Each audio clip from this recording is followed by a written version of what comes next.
Hola a todos, bienvenidos al curso en línea Sistemas de Información Geográfica con Mapa Digital de México.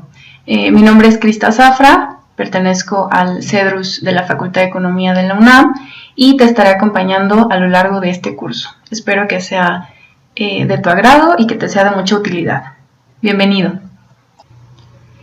El objetivo de este curso es que el estudiante sea consciente de la utilidad, los beneficios de los sistemas de información geográfica. Conocerá las funciones generales de estos sistemas y comprenderá de forma específica las funciones básicas del Sistema de Información Geográfica Mapa Digital de México. Por último, practicará mediante el desarrollo de un pequeño proyecto estas funciones básicas. Se recomienda al estudiante que conforme vaya viendo el video tutorial realice a la par los ejercicios que se indican con la finalidad de que su aprendizaje sea significativo, que pause, regrese o adelante cuando así lo requiera. Los contenidos generales de este curso son tres. El primero es Sistemas de Información Geográfica. En este apartado se verá de manera introductoria qué son los sistemas de información geográfica, cuáles son sus utilidades y beneficios, algunos términos básicos que se utilizan en el argot de los SIGs y algunos tipos de sistemas de información geográfica. En el punto 2 se va a revisar en específico el sistema de información geográfica que pone a disposición del público general el INEGI, que es Mapa Digital de México. En este punto se van a ver la introducción, qué es Mapa Digital de México, cuáles son las modalidades que tiene este sistema de información y por último cuál es la utilidad, los beneficios y las limitaciones que tiene con respecto a otros sistemas de información geográfica. Por último vamos a revisar el punto 3, que es Mapa Digital de México en la versión de escritorio. Esta versión lo que nos permite es tener un software con mayores capacidades y funciones un poco más complejas que la versión en línea. En este punto vamos a ver las capacidades de alcance, vamos a ver la manera en la que se descarga e instala esta versión de escritorio y por último vamos a ver las herramientas y funciones principales de manera interactiva y con una simulación del software.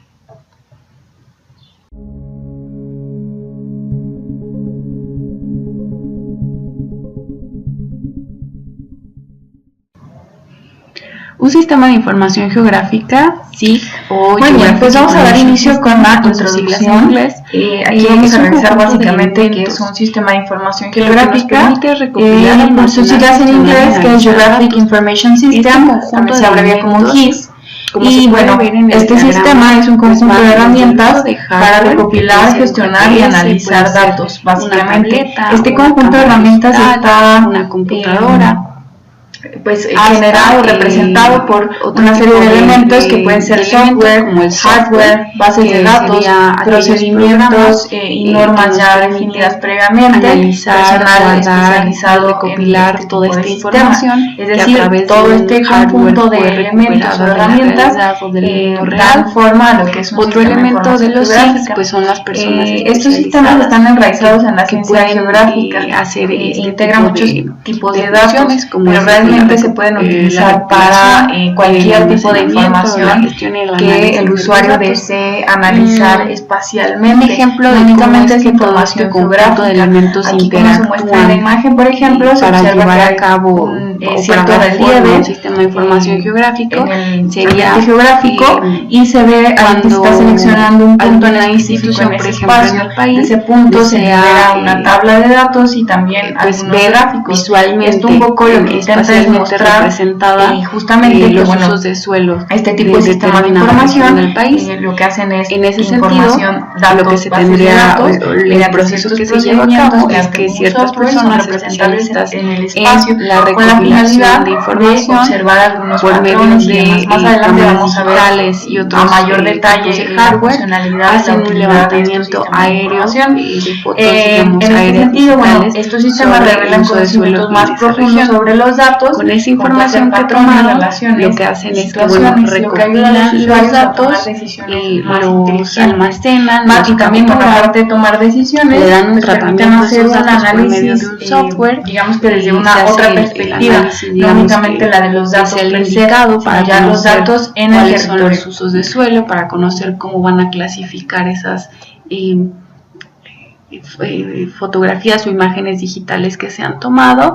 Y bueno, digamos que como producto final lo que se tiene es un mapa, ¿no? Una representación espacial de esa información que fue recopilada a través de la interacción de estos elementos. Entonces, con este ejemplo podemos ver que todos estos elementos dan forma a lo que es un sistema de información geográfico.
En esta diapositiva lo que podemos observar son algunos ejemplos de la utilidad que tienen los SIGs para establecer prioridades. Por ejemplo, en este caso lo que estamos observando es un mapeo de los crímenes, ¿no? En este caso es un mapa de Estados Unidos. Podemos observar ahí que está Filadelfia, por ejemplo.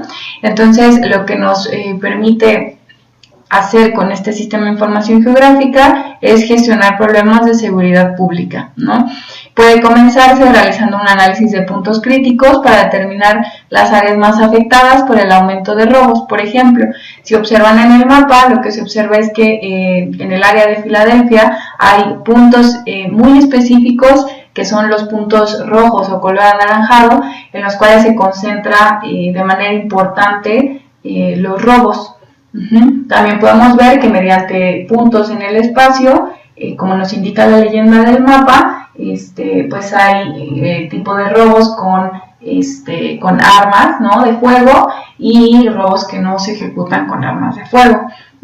Si nosotros tuviéramos a lo mejor un poquito más de datos y más conocimiento sobre este fenómeno en estos lugares en específico, pues podemos empezar a lo mejor a generar ciertos hipótesis, ¿no?, sobre las cuales podemos empezar a trabajar. Como se indica aquí en la parte de abajo de la diapositiva, si quieren ver el story map completo, de este ejemplo sobre gestión de problemas de seguridad pública, pueden visitar la página que está ahí indicada. Este tipo de story map los genera el Sistema de Información Geográfica que se llama ArcGIS. Entonces pueden ahí consultar tanto este como otros ejemplos de la utilidad de los sistemas de información geográfica. Vamos a observar en esta otra diapositiva, vemos ejemplos de la utilidad para entender tendencias y poder realizar pronósticos con base en ese entendimiento. Lo que observamos en este mapa es el crecimiento de la mancha urbana.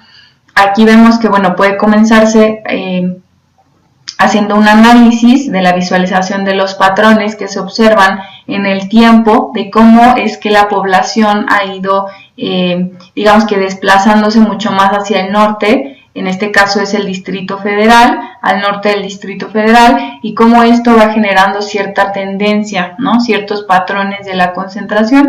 Podemos observar cómo el color más claro es desde 1996, donde se aglomeraba la población, hasta el color, pues el rojo, por ejemplo, que es el año 2015.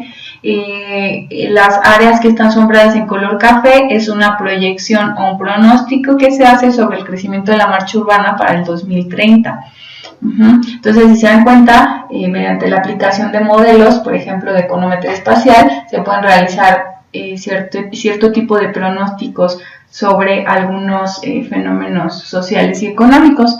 En este caso, si ustedes desean indagar mucho más sobre este tema, pueden dirigirse a la fuente que está indicada aquí en la presentación. Otro ejemplo que nos permite entender la utilidad de los sistemas de información geográfica es el que vemos en pantalla. Lo que observamos es un mapa de la República Mexicana, en donde vemos las localidades urbanas, digamos que representadas a través de su población total, y el tamaño de los círculos nos permite ver aquellos puntos en el mapa en donde hay mucha mayor concentración de población total.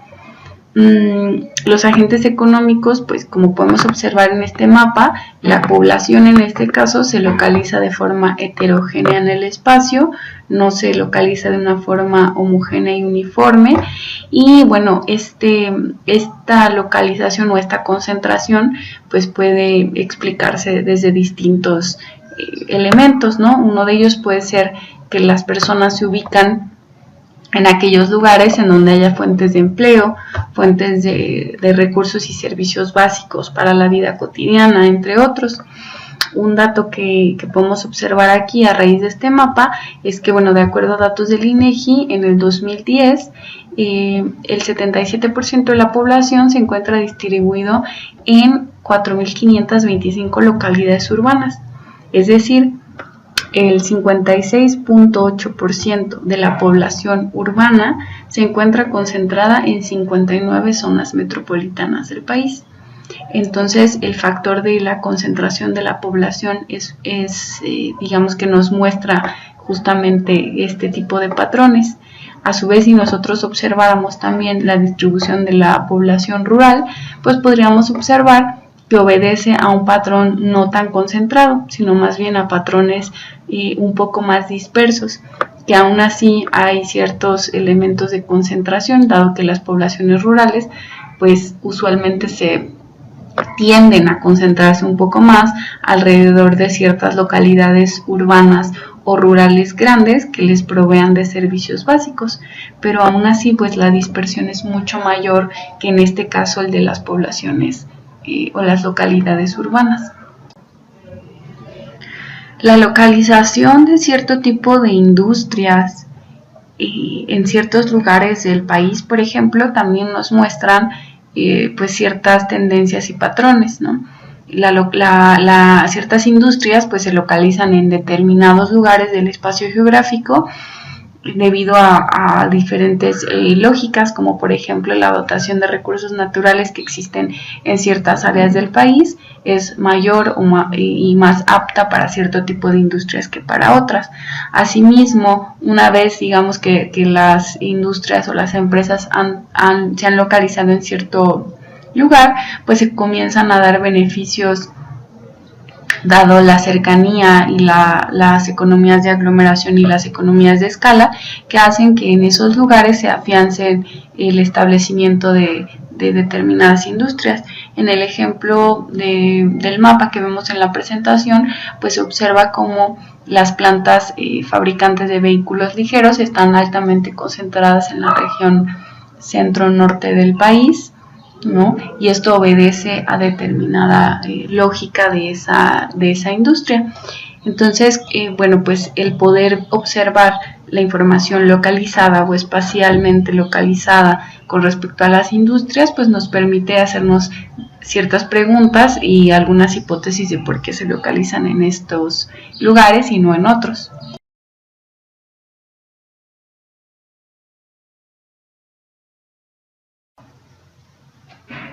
Bien, pues de manera resumida hemos visto lo que es un sistema de información geográfica. Podemos observar algunas de las utilidades que tienen estos sistemas de manera muy concreta y práctica con los dos ejemplos que vimos anteriormente. Obviamente, como yo les comentaba, también se pueden utilizar para información, por ejemplo, de los procesos de extinción de ciertas especies animales, para la evolución de incendios o de problemáticas que tienen que ver directamente con recursos naturales. En fin, tiene un sinfín de utilidades, ¿no? También incluso para las empresas o para las organizaciones, los sistemas de información geográfica sirven mucho para hacer análisis, por ejemplo, de competencia, ¿no? ¿Dónde están mis competidores? ¿Quiénes son mis competidores? Asimismo, pues se pueden generar estrategias de mercadotecnia o de ventas enfocados a la resolución de ciertos planes, ¿no? que hacen las empresas. Asimismo, también son sistemas que son muy utilizados, sobre todo últimamente con el boom de la Big Data, para poder realizar procesos de logística, ¿no? En algunas empresas que utilizan, digamos que su cadena de valor está definida por procesos de logística, ¿no? En la que se tienen que generar rutas óptimas, tiempos de entrega y este tipo de indicadores, pues también los sistemas de información geográfica son de suma utilidad para poder tomar decisiones, ¿no? Entonces, en esta lámina que vemos en pantalla, vemos un resumen de lo que los SIGs o GIS nos permiten poder responder. Entre ellos, bueno, son problemas de localización, ¿no? ¿Qué hay en el lugar X?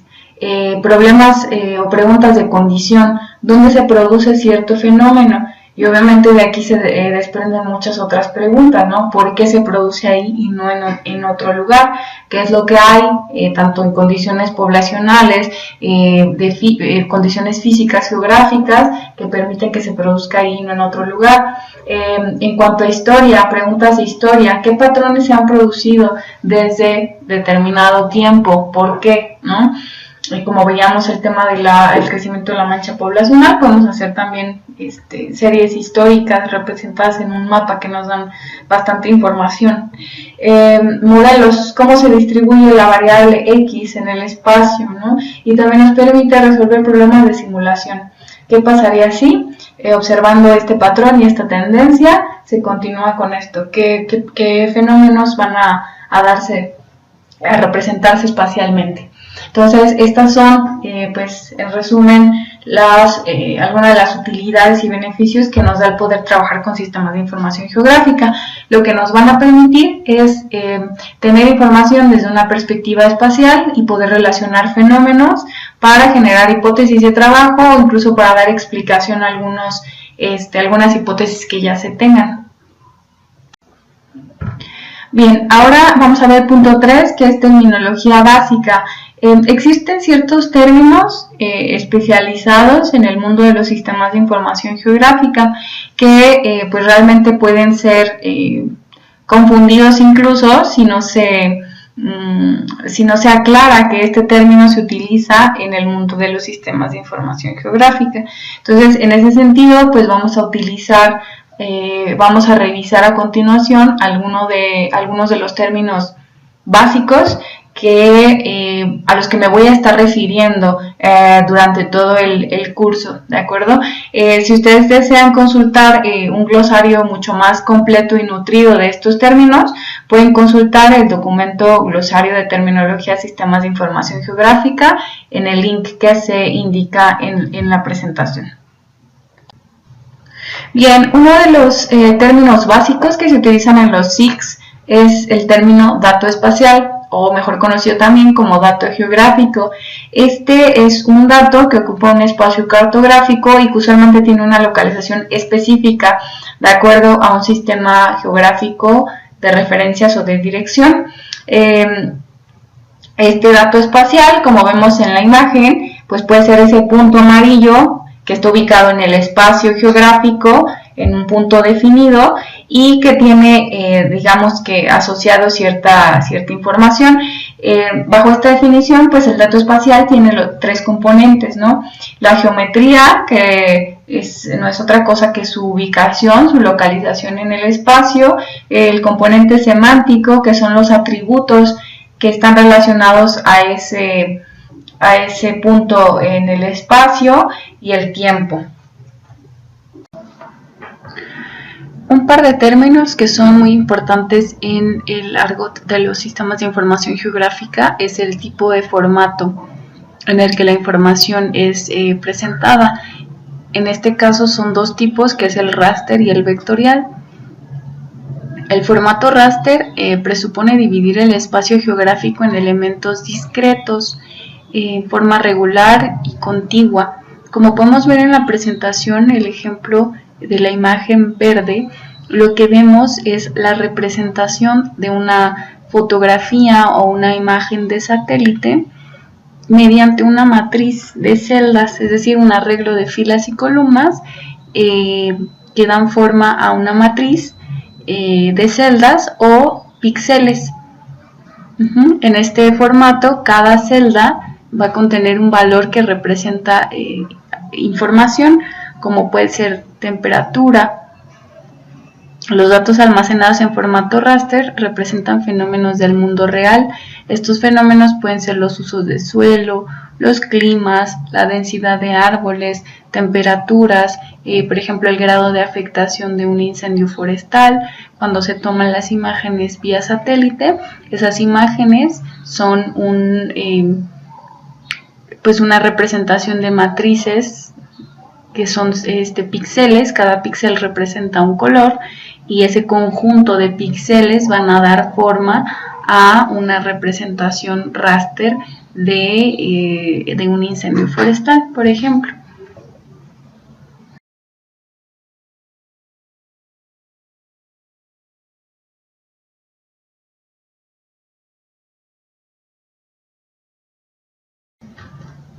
El otro formato es el vectorial. Este formato proporciona una manera de representar objetos espaciales del mundo real. Su representación puede ser mediante tres objetos, ¿no? Pueden ser los puntos, las líneas o los polígonos. En este caso, los puntos pues representan un par de coordenadas X y Y, es decir, una ubicación muy específica se representa mediante un punto. Un ejemplo de un punto sería la ubicación en el espacio de un aeropuerto, por ejemplo, o la ubicación de una ciudad. Como se puede ver ahí en el mapa, hay un punto, el punto más grande, color amarillo, representa la ciudad de Guadalajara. El otro tipo de objeto es el lineal, ¿no? O las líneas. Estas pues también son representadas con las coordenadas X y Y de los vértices de los puntos, digamos, que están ubicados en el espacio. Un ejemplo de este tipo de objeto serían la representación en el mapa de las carreteras y de los caminos, que permiten conectar a dos puntos que pueden ser dos ciudades. Y por último, los polígonos son áreas que quedan representadas por líneas que los delimitan. Un ejemplo de un polígono, como se puede observar en el mapa, sería la delimitación de un municipio o la delimitación de un estado.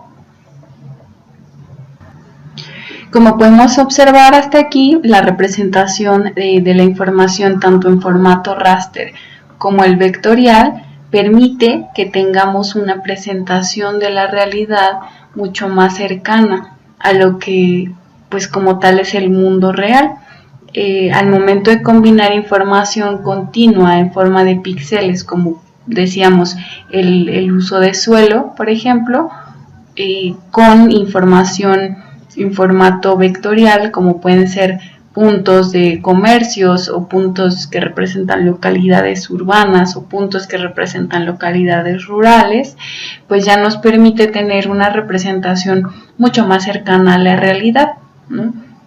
Si nosotros tomáramos una fotografía, una imagen satelital, por ejemplo, del Distrito Federal o del Valle de México, pues nosotros podríamos observar que en esta imagen satelital conviven tanto el relieve, conviven también pues la altura, los tipos de uso de suelo, porque podríamos observar que la mayoría, por ejemplo, es uso de suelo para habitación, pero también, es decir, las localidades urbanas donde se ubica la población, pero también podríamos observar que hay áreas donde hay más bosque, ¿no? O donde hay áreas donde se observa que hay plantíos, por ejemplo, de maíz o de nopal, ¿no? También podríamos observar en esa imagen pues donde se ubican los caminos, las calles, las avenidas, las carreteras. Entonces el poder combinar tanto un formato raster como un formato vectorial pues nos va a permitir tener una imagen mucho más cercana a lo que existe en el mundo real. El sistema de coordenadas geográficas, por su parte, es un sistema que se utiliza para poder definir ubicaciones en la Tierra. Es decir, para hacer referencia a un punto en específico en cualquier lugar de la Tierra, se debe contar con dos valores, que es la latitud y la longitud. Esta latitud y longitud son ángulos medidos desde el centro de la Tierra hasta el punto de la superficie sobre la cual se quiera saber la ubicación. Estos ángulos pues se miden en grados. Entonces, para poder ubicar cualquier punto en un mapa debemos conocer el sistema de coordenadas geográficas, que sería el conjunto de latitud y longitud. Si nosotros, por ejemplo, vamos a Google Maps y buscamos la ubicación de la Biblioteca Central de la UNAM, lo que nos va a aparecer en ese punto es asociadas un par de coordenadas, longitud y latitud. Es decir, estas dos coordenadas es lo que nos permite posicionarlo en un punto específico en el mapa.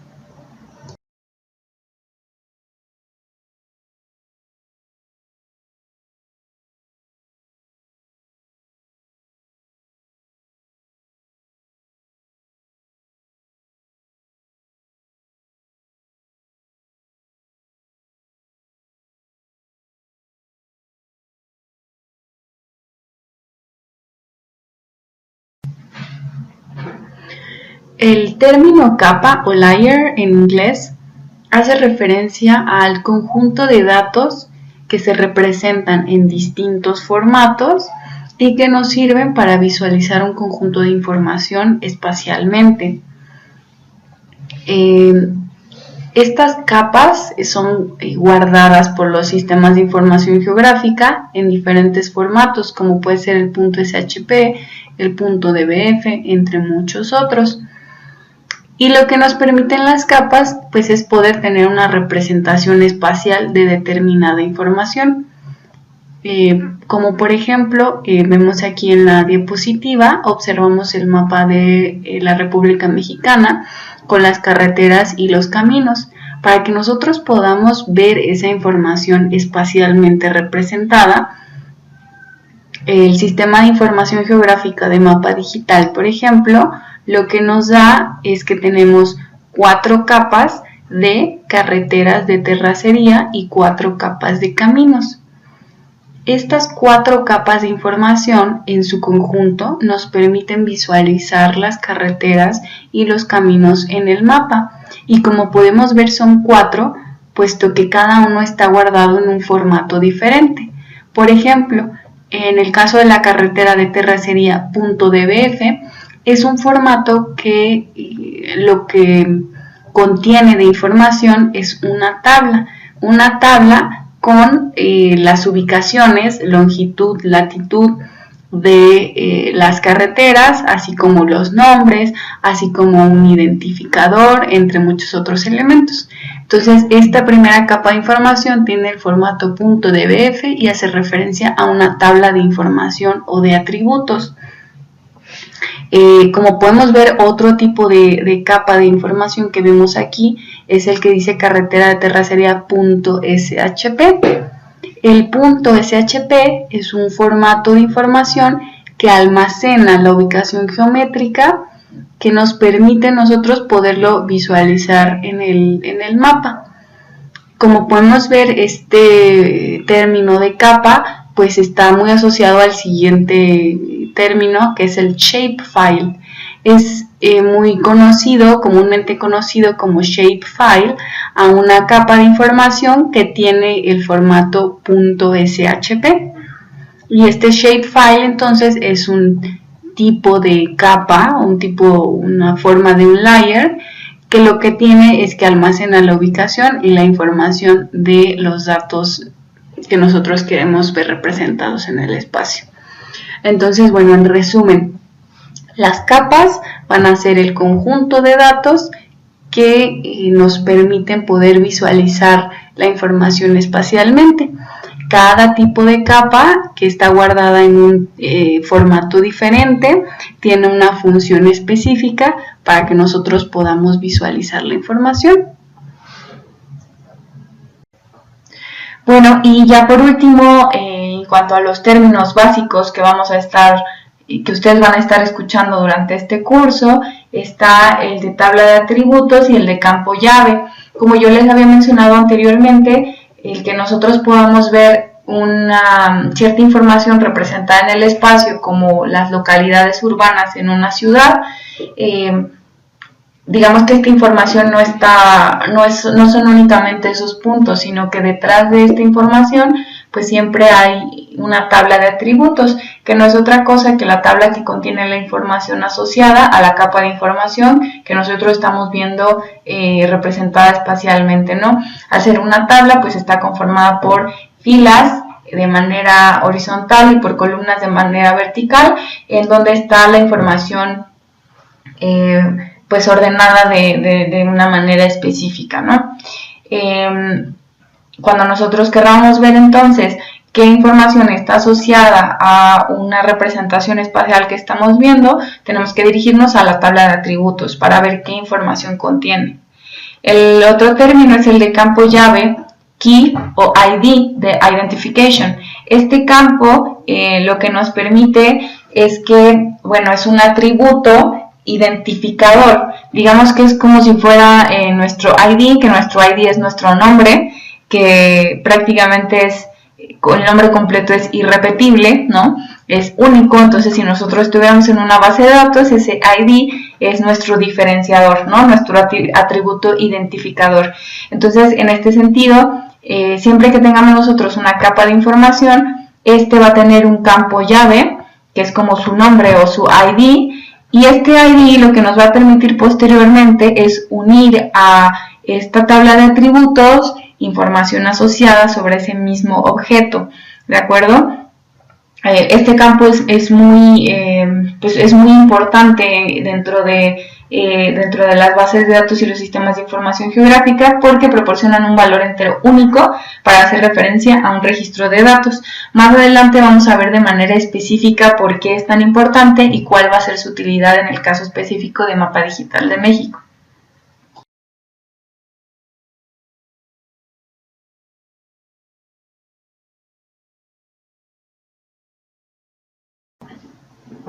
Muy bien, pues ya por último, para cerrar esta primer sección, que es la introducción a los sistemas de información geográfica, vamos a ver brevemente que existen algunos tipos de sistemas de información geográfica. Básicamente existen plataformas muy variadas. Digamos que dos grandes clasificaciones que podemos tener son las que son en versiones libres y otras que requieren licencia. Y dentro de estas dos grandes categorías, pues obviamente las plataformas van a cambiar con respecto al grado de complejidad que tienen, con respecto a la interfaz al usuario, que tan amigable y fácil de manipular sea. También va a variar en cuanto a la digamos que a la representabilidad que nos otorga. Por ejemplo, Mapa Digital de México pues permite visualizar información asociada a nuestro país con estadísticas de censos de población y vivienda o de censos económicos, en tanto que otros software, otros sistemas de información ya nos permiten un alcance mayor, ¿no? Para incluso mapear pues fenómenos en otros países, en otros continentes, ¿no? Aquí pues únicamente a modo de mención general, hay algunas plataformas libres, como puede ser Mapa Digital de México, como puede ser QGIS, que QGIS es un sistema de información geográfico bastante potente, que ya está conectado con otras interfaces como Google, como OpenStreetMap, en fin, tiene muchas otras aplicaciones y pues permite también digamos que generar análisis de información también distintos o complementarios, ¿no? Hay otra plataforma libre que se llama GVC, y bueno, una de las plataformas que requieren licencia, que son bastante buenas, muy potentes también, es la plataforma de ArcGIS. Entonces, si tienen pues después mucha más curiosidad y se empiezan a adentrar más al mundo de los sistemas de información geográfica, pues una de las plataformas que son bastante bondadosas en muchos aspectos, como en la amabilidad de la interfaz con el usuario, en las conexiones que tiene, en los complementos que tiene, en la facilidad de su manejo, pues y aparte que es de uso libre, es la plataforma de QGIS. Si desean después pues indagar mucho más sobre esto, les recomiendo que esa sea la plataforma con la que puedan continuar aprendiendo.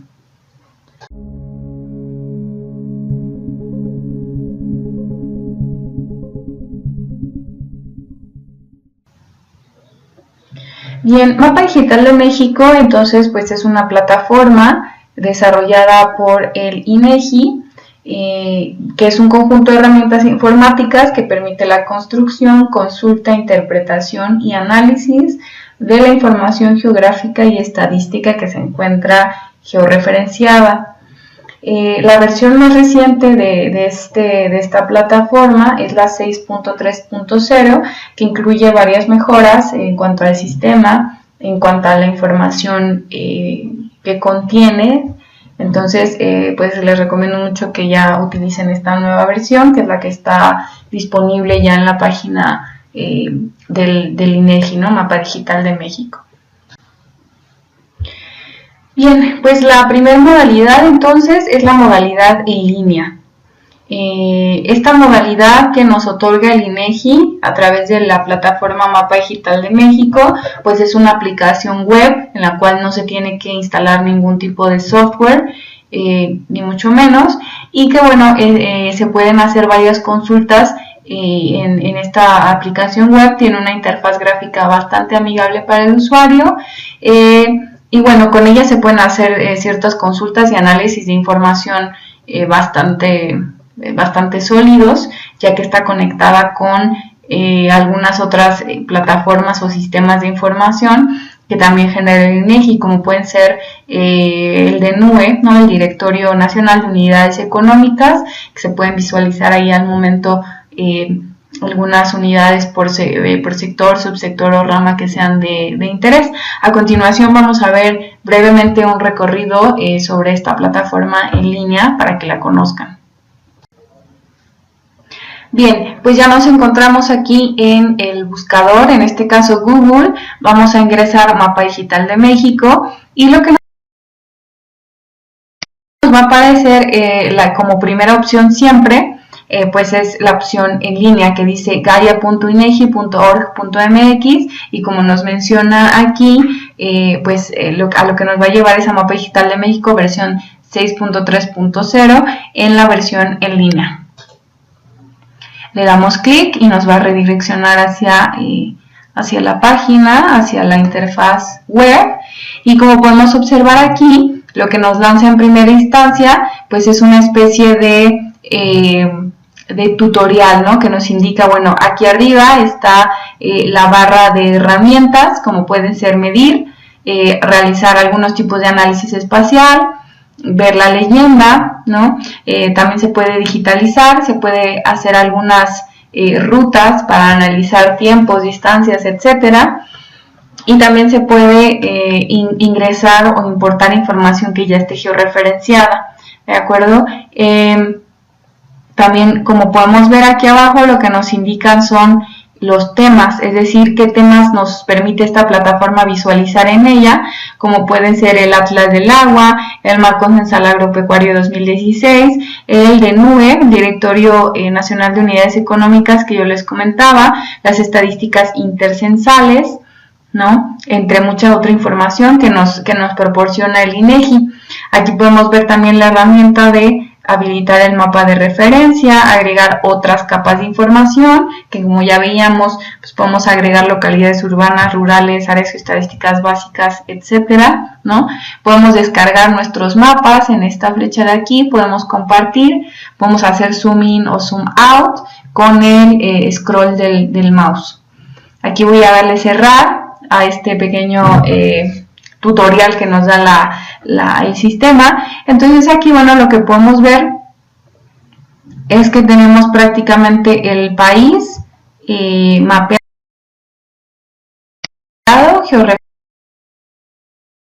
georreferenciado. Como podemos observar, le voy a pedir aquí que nos dé la leyenda. Lo que podemos observar pues es toda la información que vemos aquí representada, ¿no? Por ejemplo, aquí observamos Lago de Chapala y vemos que es un cuerpo de agua aparentemente perenne, ¿no? De acuerdo a la leyenda. Y bueno, obviamente aquí tenemos nosotros pues únicamente el país, ¿no? Los Estados Unidos mexicanos, como yo les había comentado. Y bueno, pues podemos hacer un zoom in tan pequeño que nos permita ver, por ejemplo, pues ya ciertas localidades urbanas, ¿no? Polígonos de localidades urbanas ya muy específicos, como podemos aquí ver que este es Santiago de Querétaro, ¿no? Podemos observar que estos son pues las vialidades, ¿no? En este caso son carreteras y vialidades principales, las que están en color amarillo, y pues nos permite hacer un zoom, cambiar la escala, como habíamos comentado anteriormente, hasta incluso poder observar cuáles son las manzanas, ¿no? O las colonias determinadas. Si nosotros, por ejemplo, le damos clic aquí en DNUE interactivo, si se dan cuenta, de este lado ya nos cargó a nivel de sector, me parece, pues cuáles son los establecimientos que se encuentran en esta área que nosotros estamos viendo, ¿no? Y por ejemplo, observamos que podemos dar clic en algunos puntos en específico y lo que nos genera es un análisis de cuáles son los otros establecimientos que están aquí cerca, ¿no? Que en este caso podemos ver la mayoría son establecimientos de servicios. Entonces, bueno, estas son algunas de las funcionalidades que tiene Mapa Digital de México en línea para hacer ciertos análisis o observar ciertos patrones. Es una herramienta pues que es bastante útil. Sin embargo, bueno, digamos que el objetivo de este curso es poder aprender a utilizar Mapa Digital de México para escritorio, y ya que bueno, esta versión pues nos va a permitir manipular la información de manera un poco más veloz, y además que bueno, nos permite hacer otro tipo de análisis que la versión en línea no lo permite, ¿no? Entonces bueno, esta versión para escritorio es una plataforma que sí requiere descarga e instalación de software y permite llevar a cabo análisis más complejos que la versión en línea, en el sentido de que se puede manipular información que uno desee, en tanto se puede tener un campo llave o información georreferenciada previamente. Ahorita vamos a entrar a detalle entonces sobre la versión en escritorio. Y bueno, si ustedes quieren consultar más información, como ven aquí en puntero amarillo, y pueden consultar directamente la página del INEGI en la sección de aspectos generales, y también pueden consultar nuevas funciones de la versión 6.3 que pues son análisis que anteriormente hasta hace unos años no estaban disponibles para poder realizar.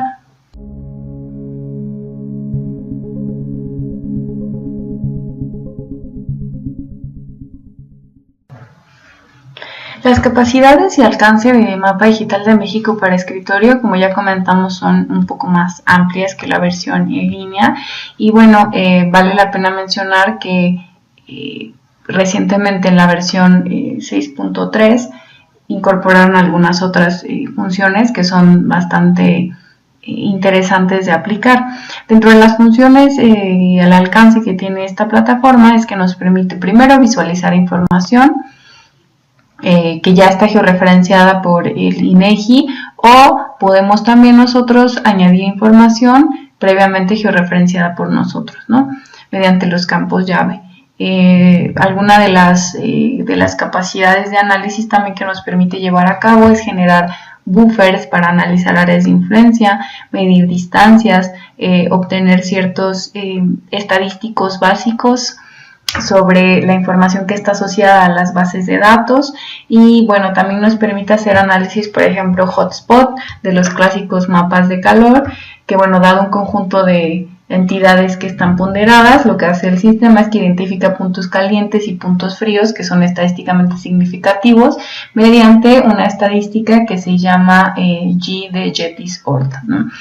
Otra de las aplicaciones o funciones nuevas es el análisis de clúster y valor atípico, que bueno, dado un conjunto de entidades ponderadas nos permite identificar puntos calientes, puntos fríos y valores atípicos espaciales que son estadísticamente significativos mediante un análisis que se llama el índice ACELIN local de Morán. Es decir, esta plataforma pues realmente tiene una capacidad y un alcance bastante importante, con la cual nos va a permitir pues identificar patrones, generar algunas hipótesis de trabajo, y nos va a permitir también poder pues nosotros constatar de alguna manera con ciertos análisis las hipótesis que podamos generar en el análisis exploratorio que se lleve a cabo. De manera inicial vamos a observar el método por el cual se descarga e instala la versión de escritorio. Como la instalación de cualquier otro software, realmente no es complicado, pero sí se requiere tomar en cuenta algunos puntos importantes sobre la descarga del software, sobre la información que está asociada que también tenemos que descargar, y sobre los pasos de la instalación. Entonces, bueno, a continuación vamos a revisar los pasos de manera detallada sobre los cuales se tiene que hacer la descarga e instalación de este programa. Es muy importante que verifiquen que su computadora tiene el espacio adecuado, puesto que toda la información que se requiere para que el sistema funcione es bastante pesada. Entonces, por ahí al inicio colocábamos que algunos de los requerimientos básicos, digamos, que ustedes requieren validar, es que bueno, el equipo de cómputo tenga al menos 2 GB de RAM y 1 GB libre en disco duro.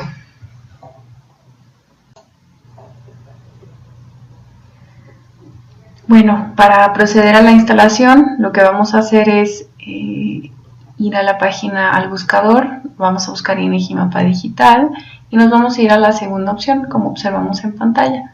Damos clic en Mapa Digital INEGI y lo que se va a desplegar es, pues como tal, ya la página del INEGI que alberga Mapa Digital de México. Tenemos la opción en línea y la opción en escritorio, que es la que nos compete. En este momento pues vamos a ir a la sección de descargas para proceder a descargar el programa. Ahora que estamos en la sección de descargas, lo que nos interesa pues es bajar el sistema como tal, el software que nos va a permitir hacer el pequeño proyecto. Entonces vamos a descargar la primera sección, el primer apartado que está aquí señalado en rojo, que es Mapa Digital de México para escritorio. Lo vamos a descargar haciendo clic en el botón azul que dice EXE. Una vez que demos clic en este, pues la descarga va a comenzar. Y también tenemos que descargar el botón que dice Ayuda Mapa Digital de México para escritorio. Este botón lo que nos permite pues es una especie de chat o de ayuda si tenemos alguna duda sobre el sistema. Una vez que esté en el proceso de descarga, deberás esperar cierto tiempo, sobre todo con el Proyecto Básico de Información 2017, puesto que tiene toda la información asociada al Marco Geoestadístico Nacional y a la información estadística de censos de población y vivienda y alguna información económica. Entonces, este archivo es el que va a tardar un poco más de tiempo. Debes esperar hasta que concluya la descarga. Una vez descargados, vamos a dar inicio con como tal el software, que es Mapa Digital de México. Vamos a darle clic y vamos a darle ejecutar. Lo que nos va a aparecer es una ventana como la que está en pantalla, la cual nos indica que tenemos que aceptar la licencia para poder continuar. Prácticamente de aquí en adelante pues es darle siguiente, dejando las opciones que vienen ya predeterminadas por default, y el programa al final pedirá finalizar instalación y con esto este software ya estará instalado.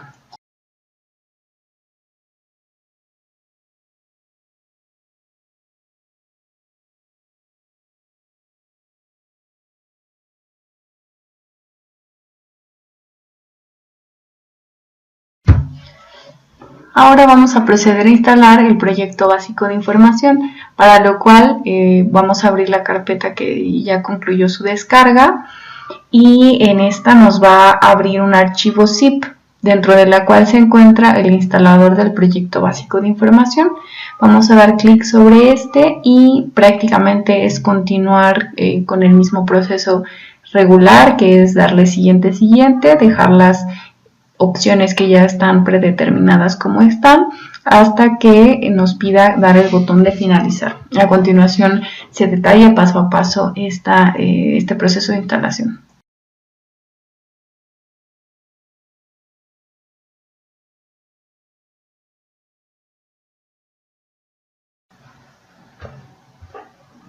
Pues ya tenemos lista la descarga e instalación del programa Mapa Digital de México. Como se puede observar en la diapositiva, por default el sistema genera una carpeta de Mapa Digital de México en el disco local C, por lo cual es muy recomendable, no pueden saltarse este paso, ir a la carpeta y verificar que efectivamente en su disco local C se generó una carpeta de Mapa Digital de México.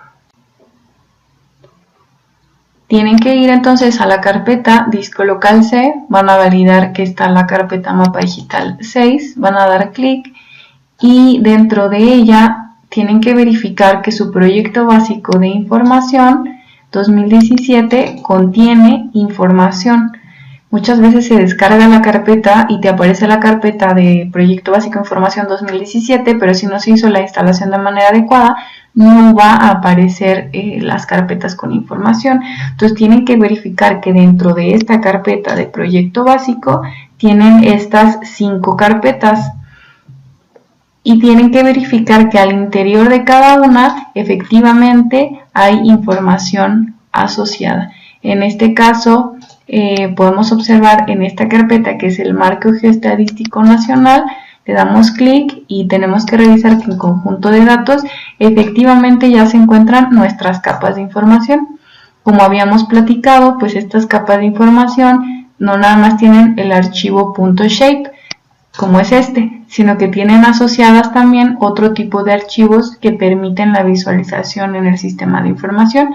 Como este ejemplo, tenemos las áreas geoestadísticas municipales, tienen asociada la carpeta la capa .shp, pero también tienen asociada una .prg, también tienen asociada una .dbf y una .cpg. Entonces es importante que validen que efectivamente todas las carpetas tienen información dentro de ellas. Y bueno, una vez que completan esta revisión, pues ya está lista su instalación del programa.